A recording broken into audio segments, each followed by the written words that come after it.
அவையோர் அனைவருக்கும் என் அன்பு வணக்கங்கள். என் பெயர் சு. செந்தமிழ் பிரியாள். நான் 10ஆம் வகுப்பு பிரிவில் பயின்று வருகின்றேன். இன்று நான் பேச வந்துள்ள தலைப்பு நல்லாட்சி.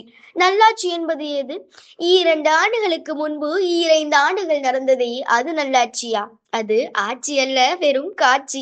நல்லாட்சி அதற்கு சாட்சி நம் பேரறிஞர் அண்ணா, தலைவர் கலைஞர் அவர்களின் வழியில் நடக்கும் தளபதி அவர்களின் ஆட்சிதான் நல்லாட்சி. எத்தனை எத்தனை திட்டங்கள், அத்தனையும் சத்தான திட்டங்கள், முத்தான திட்டங்கள், முதன்மையான திட்டங்கள், நாட்டை முன்னேற்ற பாதைக்கு கொண்டு செல்ல போகும் திட்டங்கள்.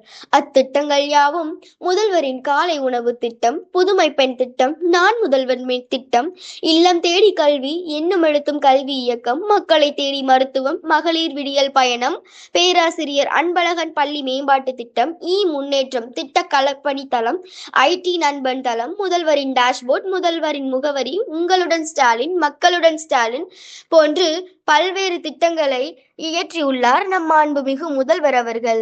மக்களின் தேவையை அறிந்து கொண்டு அதை பூர்த்தி செய்வதே நல்லாட்சியாகும். அவ்வாறு மக்களின் தேவையை அறிந்து அதை பூர்த்தி செய்து நல்லாட்சியை கடைபிடித்து வருகிறார் நம் மாண்புமிகு முதல்வர் அவர்கள். நம் மாநிலத்தில் மேலும் நல்லாட்சி தொடர இனி வரும் 2026ஆம் ஆண்டும் நம் முதல்வர் மு.க. ஸ்டாலின் அவர்களையே தேர்ந்தெடுத்து நல்லாட்சி தொடர வழிவகுப்போம். நன்றி, வணக்கம்.